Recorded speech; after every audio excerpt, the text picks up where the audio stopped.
双痕唤醒我。你和我的故事陨落得像烟火，像飞蛾在扑火，任由宿命操控魅惑。哦，那影子深藏在光尘中，迷失在这城市，忘了山是枷锁，用爱图个归宿，却自食其果，不由你我。不然释怀偏执，是不过的坚持，用一生的遗憾写成诗。我乱总太迟，原来你只是手心的影子。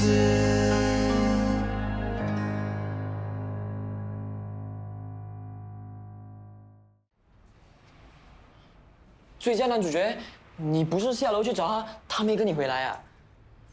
我买了药材鸡，今晚加菜。哎呀，有人买了老狗狗啊最喜欢吃的药材鸡回来讨好他了。哇，我今天有口福了。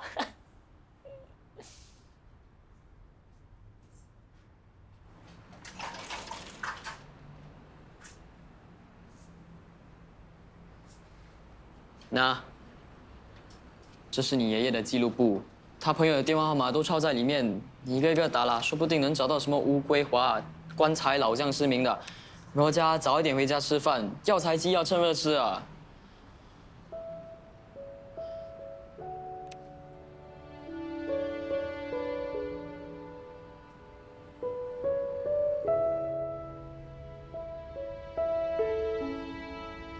安哥，这个袋子给你，袋子里面有牙膏、牙刷、毛巾，还有充电器。我的宿舍很近的，如果你有什么需要可以 call 我哦。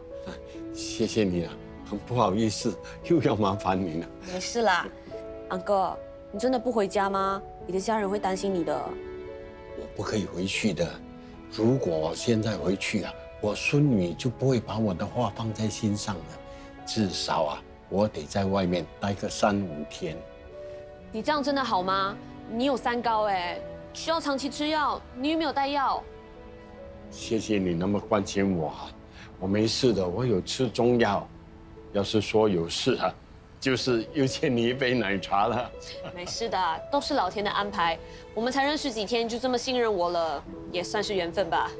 本来啊，我是要去找我那些老朋友的，可是这样做，我孙女一定会找到我的。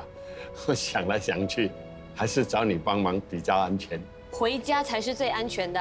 你不是说要替孙女赚学费吗？不要浪费钱租地方住了。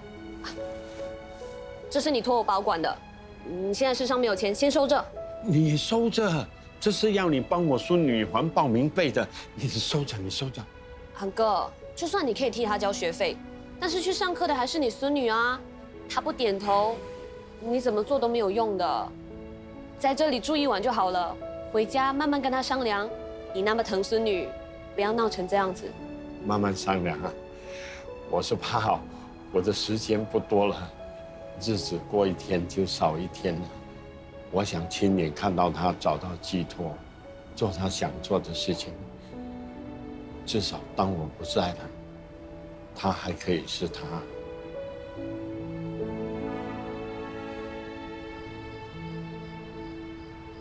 还没回来啊？药材鸡都吃剩骨头了，要回来早就回来了。啊，痛啊！不如让阿辉陪你下楼再找找。需要你提醒嘛？哎呦，刚才你洗碗的时候啊，人家的孙女已经下楼转了很多圈，老狗狗朋友的电话也是打爆了，就是没人见到她。哎，不想让你找到，自然找不到啊。你吃了人家药材鸡，还在这里说风凉话。不是风凉话，是人话。你看，最实际的方法就是去报警，叫警察帮忙找。啊，不然你会骂我几句话，他就会回来啊。电视剧都说了，要失踪24小时才能报警。你平时看电视是浪费电的吗？石院，如果现在报警，会不会太早了一点啊？我不知道，可能再等多一下吧。他的电话是打得通的，只是没人接，所以应该没事。我也赞成啊，可能他只是闹一闹脾气，多一下子就回来了。不能打电话就发简讯啊。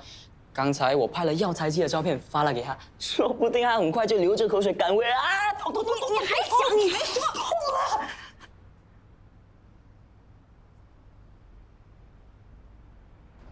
还好你们今天2个来帮我啊，不然我一个人真的忙不过来。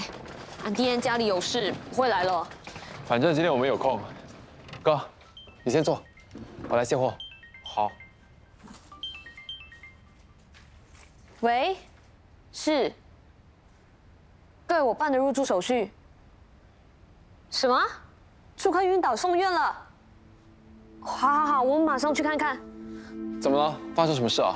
我帮一个安哥住，不是那个安哥忘记带 IC， 然后他离家出走，所以我帮他住了一个背包旅店。你慢慢说吧，你还没说到重点。那个安哥晕倒了，送医院了，怎么办？你别着急，我们先联络他的亲人吧。我不认识他的家人啊！惨了，是我害了他，他还忘记带药，现在住院了，我要怎么办？我不应该让他住旅店的。贝贝，你先不要慌，我们陪你去一趟医院，肯定可以联络上他的家人的。我们快走吧，快走吧。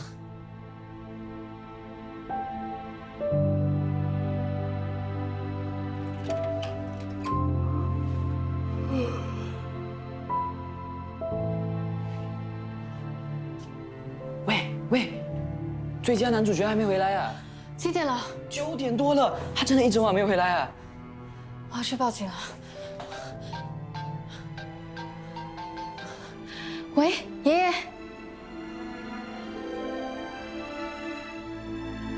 我是医院。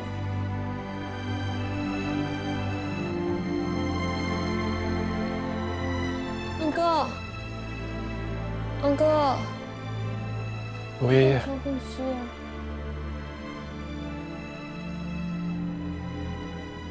医生，病人的情况怎么样啊？救护车送他进来时，他已经不省人事了。刚刚有请来医生子，你们是他的家属吗？我们是家属的朋友。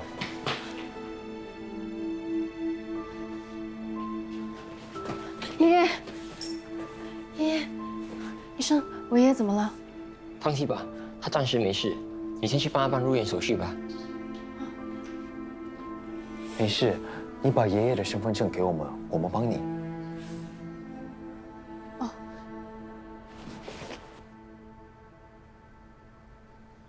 对不起啊，我不知道他是你爷爷。如果早知道的话，我一定会告诉你的。不是你的错，是我。我不应该跟他吵架的。我不跟他吵架，他就不会出事了。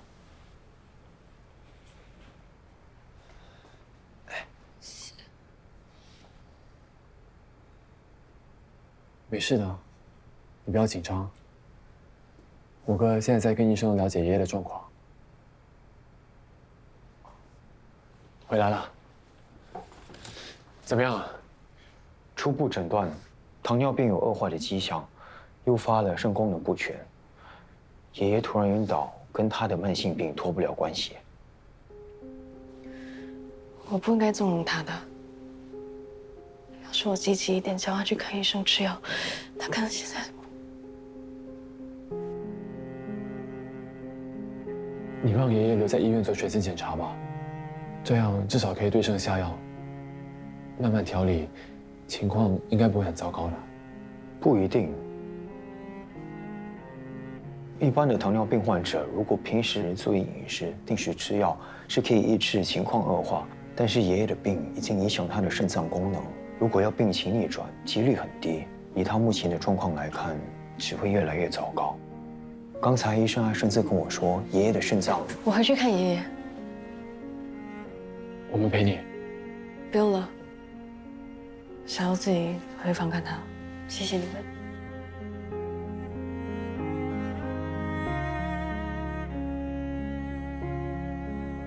我是不是说错话了？可能说的有点太直接，一时比较难接受吧。我们留在医院也帮不上忙，先让石院一个人静一静吧。我们先回家，明天再来看爷爷。如果不想回家，还有哪里可以去吗？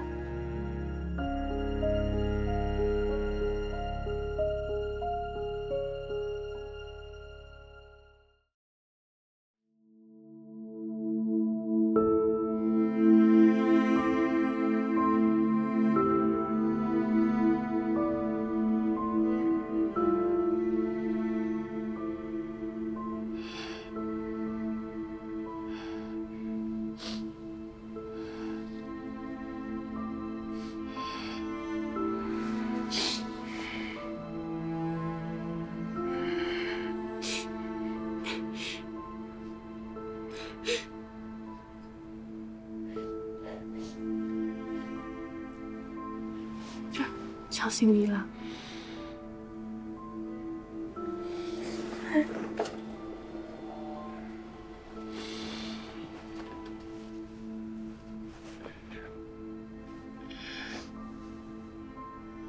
别哭，不用怕，爷爷还在。爷爷，嗯，对不起，我不应该跟你吵架的。你可不可以快点好起来，不要让我担心了。傻瓜，爷爷只是累了，睡一觉就没事了，不用担心。你跟我说过，你不会丢下我的。你不要丢下我，我不要一个人，爷爷。爷爷睡醒了，我们就回家。嗯。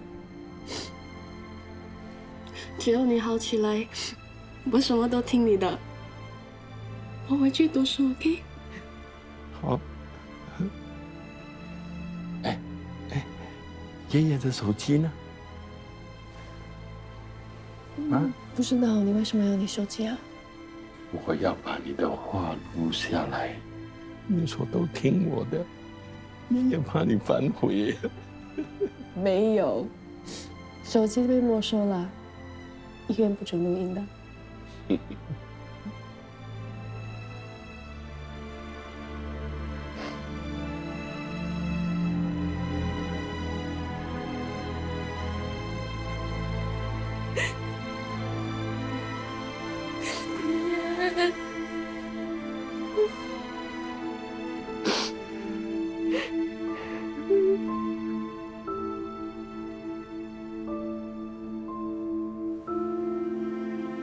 前几天我在护理学院碰到昂哥，他要帮孙女办复学，我看他一个人，所以就多关心了几句。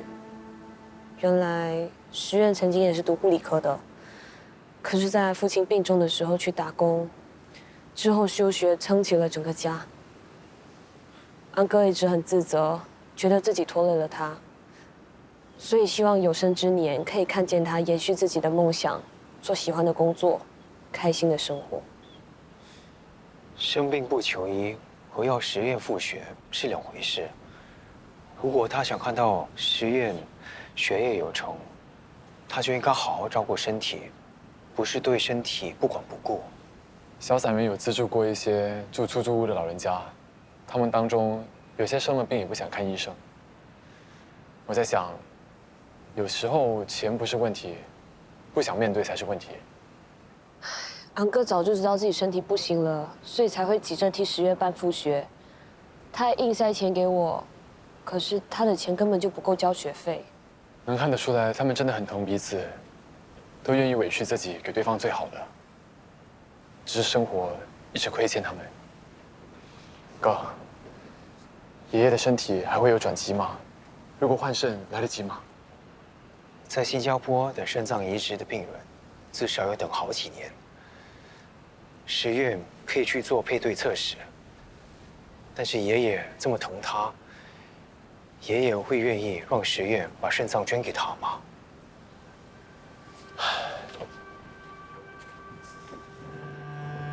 不知道老天能看见吗？如果老天看得见，就给他们多一点时间吧。求求你！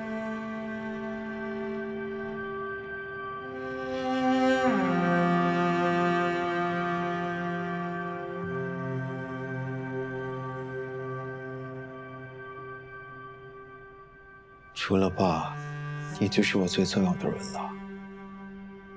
你也是。如果我知道你会比我早离开，我应该会很难过，比死还难过。10月现在经历的，应该是这种感受吧？应该吧。当初我知道妈妈不会再回来，我也有这种感觉，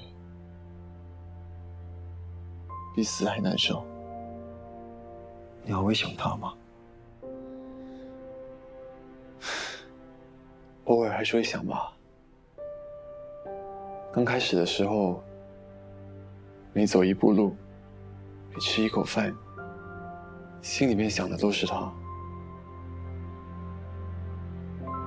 他为什么会离开？这个问题我想了20年，到现在都没有答案。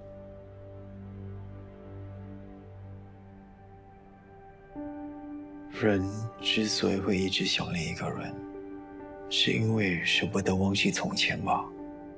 可是最重要的人还有回忆，如果只能留在从前，是多么折磨人的事。对10月来说，这世界最重要的人，应该是爷爷吧？爷爷能活多久，是他的身体说了算。不过有件事，是我们说了算的，就是想办法让他在剩下的时间里，开开心心的过。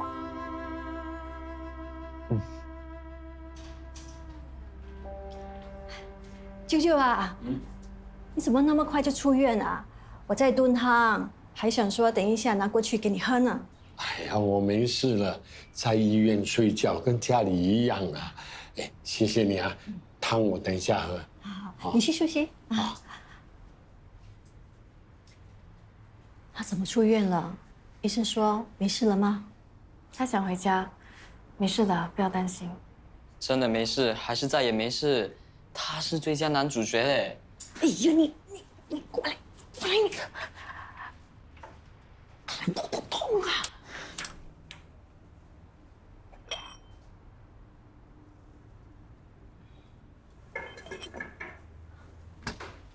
诗苑啊，我炖了补肾汤给你爷爷，待会给他喝啊。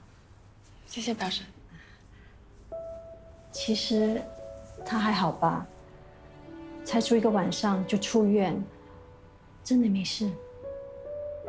老人家不喜欢医院，他不肯留院，我就不逼他了。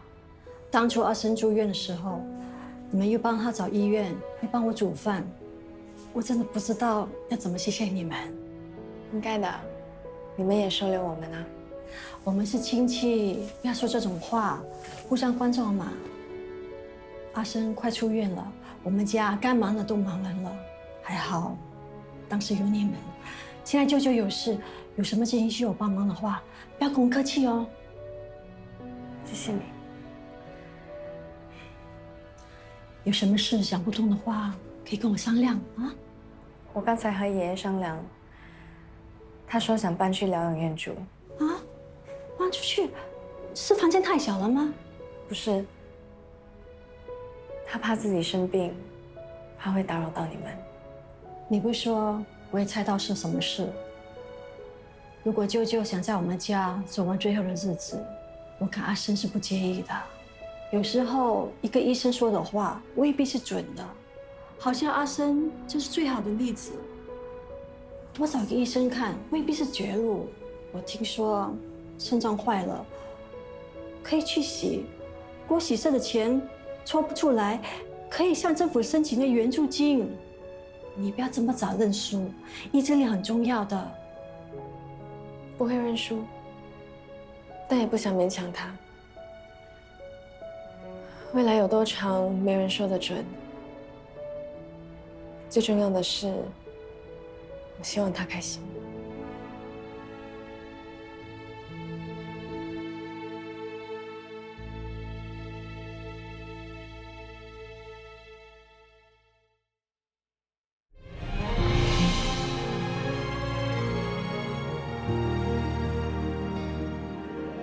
为什么要搬出去住？我妈说你病很严重，我看一点都不像装出来的，是吧？还以为你要说什么，那么像黑社会。我认真问你问题，回答我。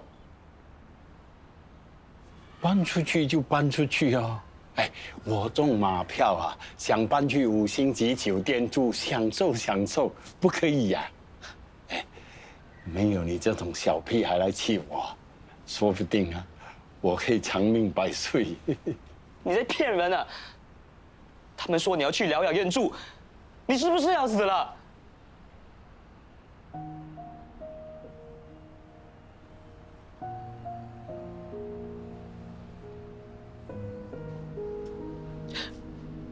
我家里其实也不太小，你们2个也没多爱地方，我可以批准你们继续住的。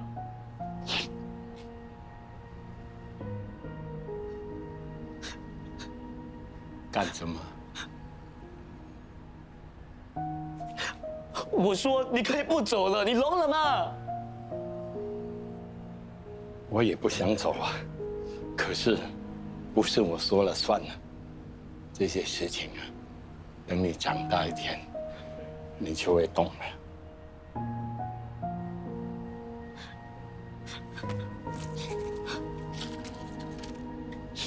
你给我的零用钱，我花掉了，现在还你一半了。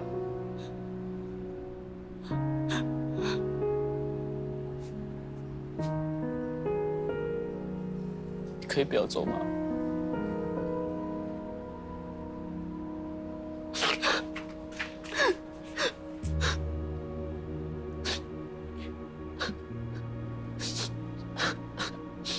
你是男子汉吗？是就不要哭。你爸现在脚受伤了，是男子汉就应该替他撑起整个家。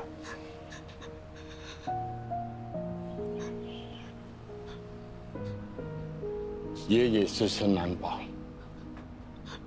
为什么自身难保？你可以去看医生啊！就是不明白你们这些大人在想什么。我不管，欠你的钱我1天没有还，你就不可以死。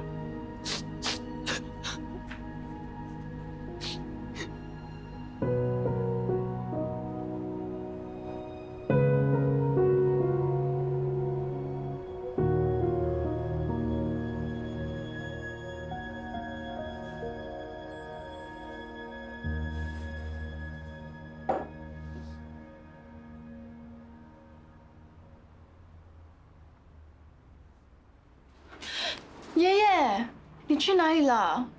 我答应了你回家，没有说你可以到处乱跑。傻瓜，爷爷才离开一下子，你就舍不得了？我就是舍不得，我现在一刻都不想跟你分开。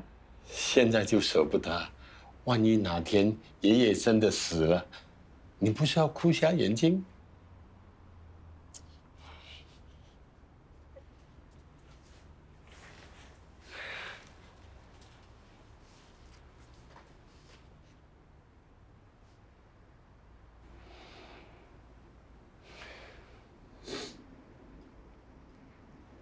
爷爷，你可以不要搬走吗？我不想你去疗养院住，我想要陪你。1个2个像小朋友一样，动不动就哭。我不想跟你分开，真的不想分开。傻孩子，生老病死是人之常态，谁都会死的。爷爷能活到这把年纪，算赚到了，应该开心才对。现在爷爷提前搬出去住，你就可以慢慢习惯没有爷爷的日子。这样安排不好吗？我不要习惯，我不会习惯的。现在我们是借人家的地方住啊，如果爷爷在这里卖咸鸭蛋，人家多晦气啊，不可以自私的。可是我不想丢下你，那里不是家。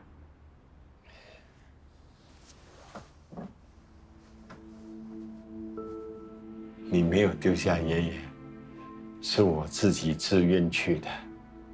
你知道爷爷喜欢热闹，如果最后一程有一群聊得来的朋友送我，爷爷会走得很开心的。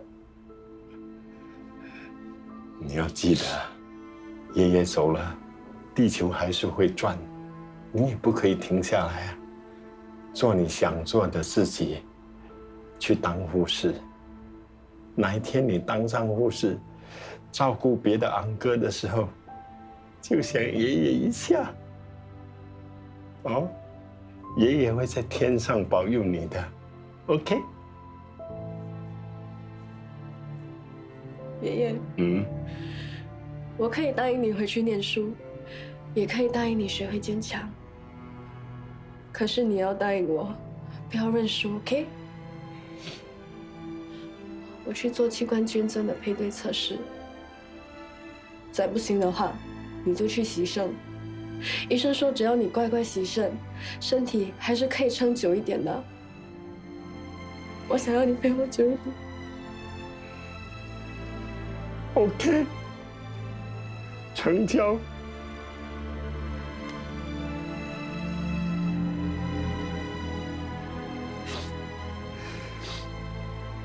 我会在天上等你。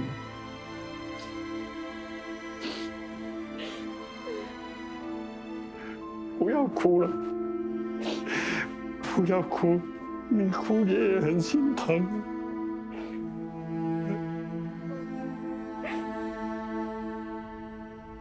舅舅，你爱吃的药材鸡。好，谢谢谢谢。你们搬进来之后，我们都很少一起吃饭，这餐当做是给你尽心的，祝万事如意。哎呀，又不是过年，说什么贺词啊？我们大家身体健康就好。妈妈，哥哥说舅公快要死了，是真的吗？哎呀，哥哥胡说八道的啦。没事的，我百无禁忌，什么话都可以说的。哎，来，吃菜要凉的，吃。好。哎，东东辉啊，你怎么不吃啊？舍不得爷爷呀？看见你就饱了。舍不得就说出来嘛。这个留给你啊，想我的时候就吹滴答，就算我在下面也听得见的。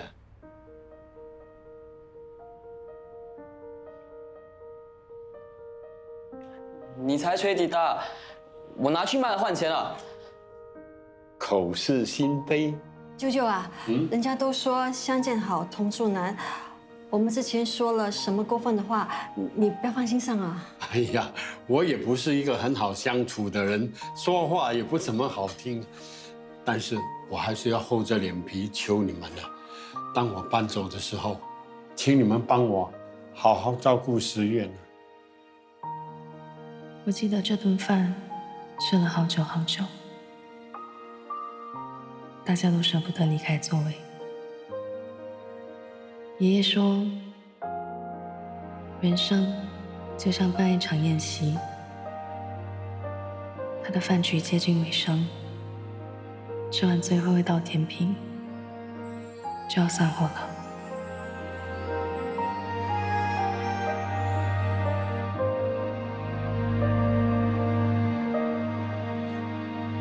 罗爷爷，欢迎加入我们的大家庭。然后在新的旅程，我们又会遇见另外一些人，走另外一段路。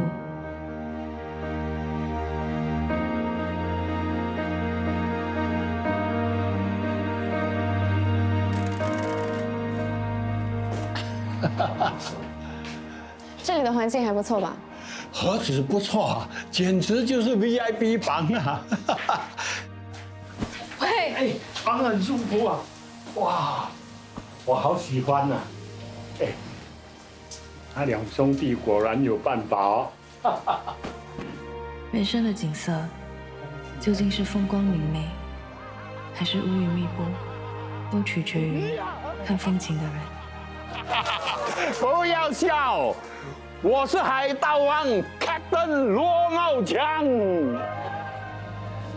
我们疗养院已经很久没有那么热闹了，你爷爷真的是开心果。他这辈子的功课写完了，现在等着上台领毕业证书。可能他不是人生的模范生，但是至少这路上他交了很多朋友，留下了很多欢乐给身边的人。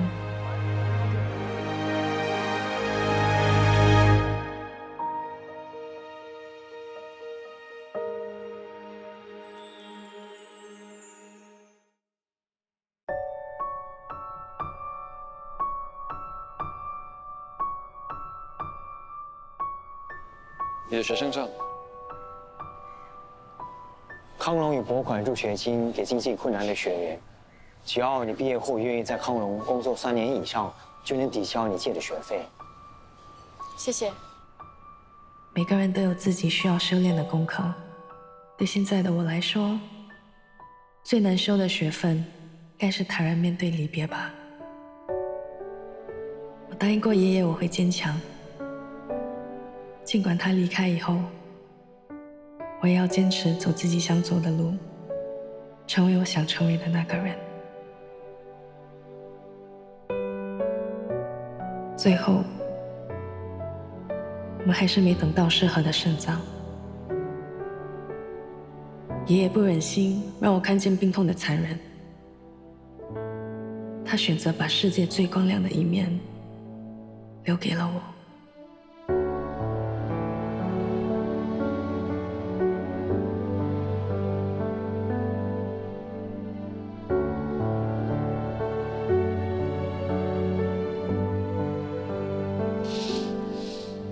岁月静好，可惜时光有限。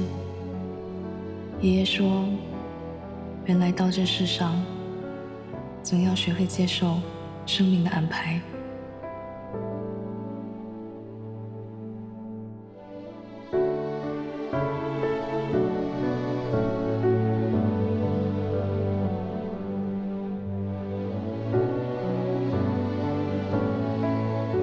接受每一天的开始，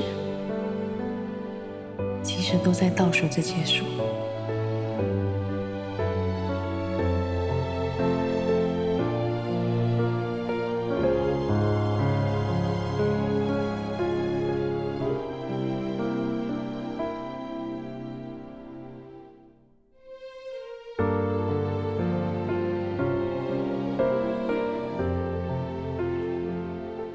昂哥把生死看得很淡，他曾经告诉我，如果哪天他的人生走到了尽头，他希望送他离开的不是大家的眼泪，而是灿烂的烟花。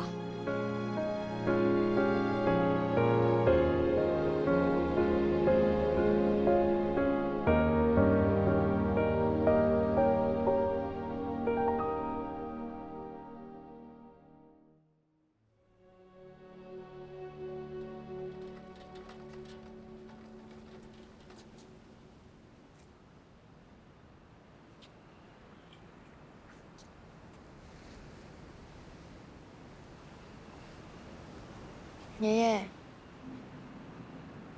爷爷，你看得到对岸有光的地方吗？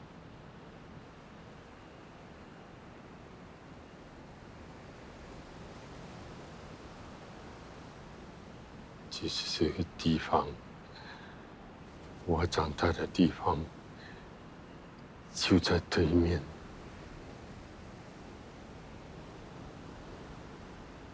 不是这个方向，是这个方向。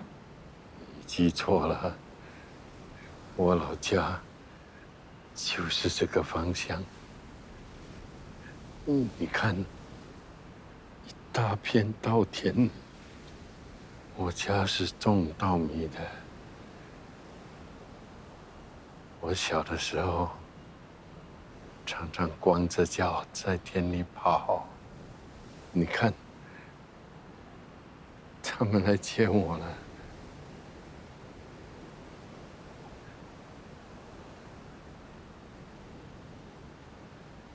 我走了以后，把我撒进大海了。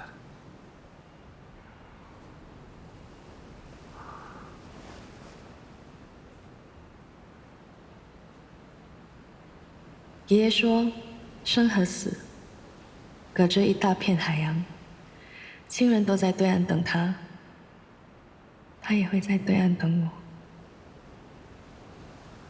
我们挥手，但是不告别，因为我们一定会再见。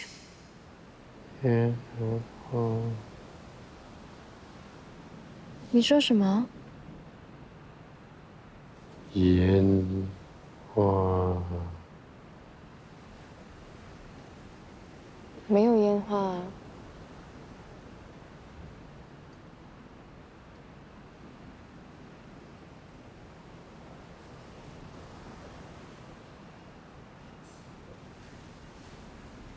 对，可以准备了，倒数吧。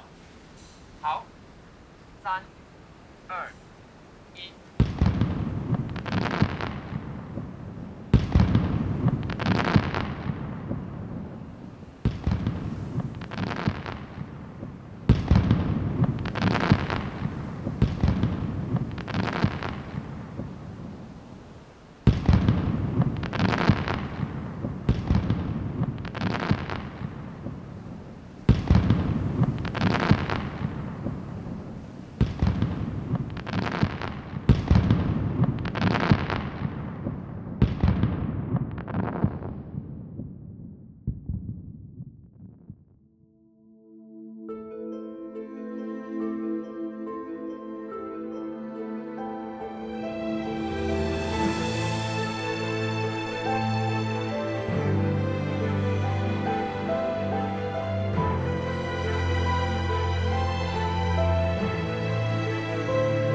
爷爷离开的那个晚上，我们好像都看见了同一场烟花，一场告别他的烟花。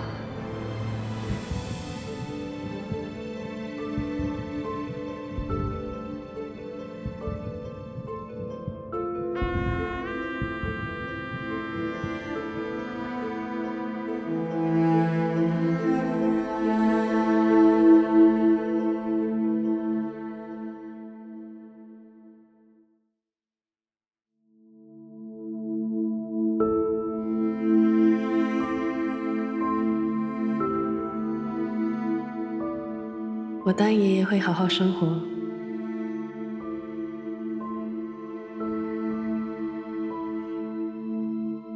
直到我也能在对岸看见他的时候，我会亲口告诉他。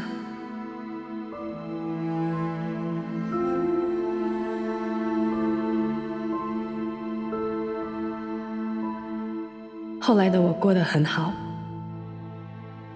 没有辜负他。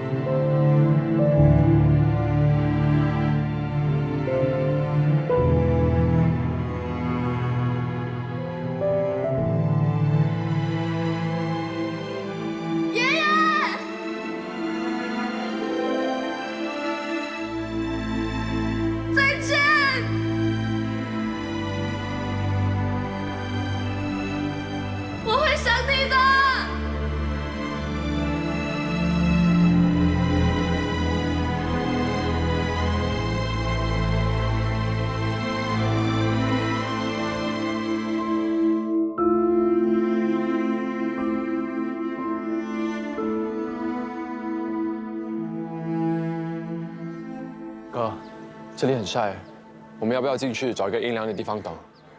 反正海上还有仪式，石院的船不会这么快回来的。我想晒太阳。走。这世上还有多少人像爷爷一样，因为对疾病无知，延误治疗的例子？在国外，尤其是贫困的国家，因为没有钱而放弃治疗的人不在话下。这种悲剧天天都在上演。新加坡已经做得够好了，还不够好。如果不是实验，我可能永远不会知道新加坡还有人为了给亲人治病，花光一生积蓄，卖房子，寄人篱下，放弃梦想，结果什么都耗光了，亲人也活不下来。爷爷对医学失望，对医疗体系失望，也不是没有道理的，只是他的道理一直在笼子里，他知道的太少了。是鱼缸，不是笼子。对，是实验说的鱼缸。如果说病人对疾病的无知，就像鲸鱼活在玻璃缸里，一旦遇到棘手的病，就像鲸鱼遇到海浪一样，会被拍死在沙滩上。你这个逻辑有问题。鲸鱼是淡水鱼，它们被丢进海里，不是被海浪拍死，而是被海水咸死。我只是做个比喻，挑重点接语。不知道以前到底是谁，每次抓住逻辑问题不放。哥，你真的变了。逻辑在这里不重要，我想说的重点是，我想改变，我想走出舒适圈。怎么改变？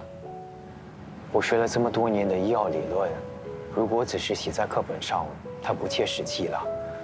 学医就是要游进海洋，要面对大众。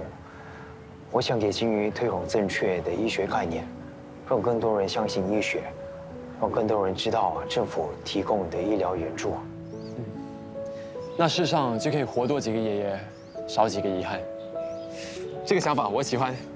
有什么具体的计划吗？我陪你一起做。计划要回去写。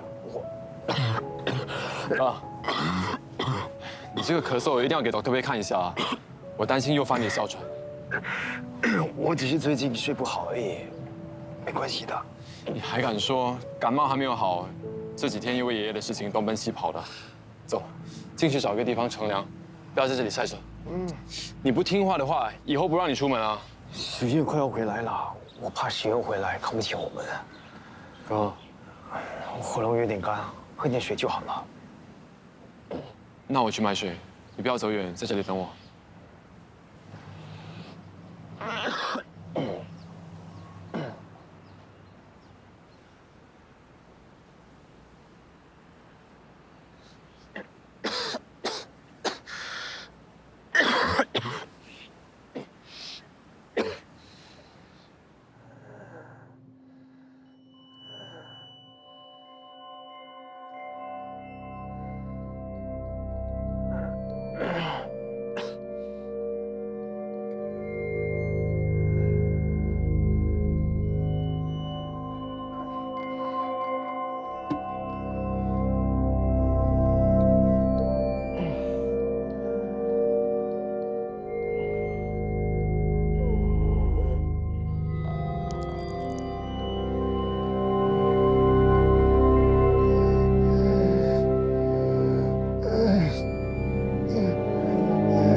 把头抬高，鼻血才可以止住。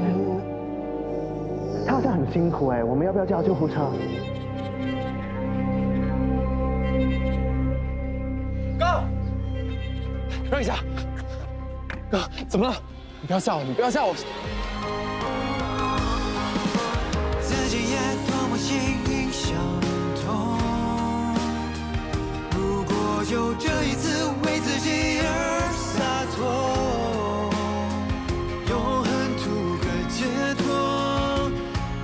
就还是空，怎么看透？忽然明白，爱是痛却无法克制，命运爱恨写诗，蹉跎一辈子，纷纷就算终其生，永远还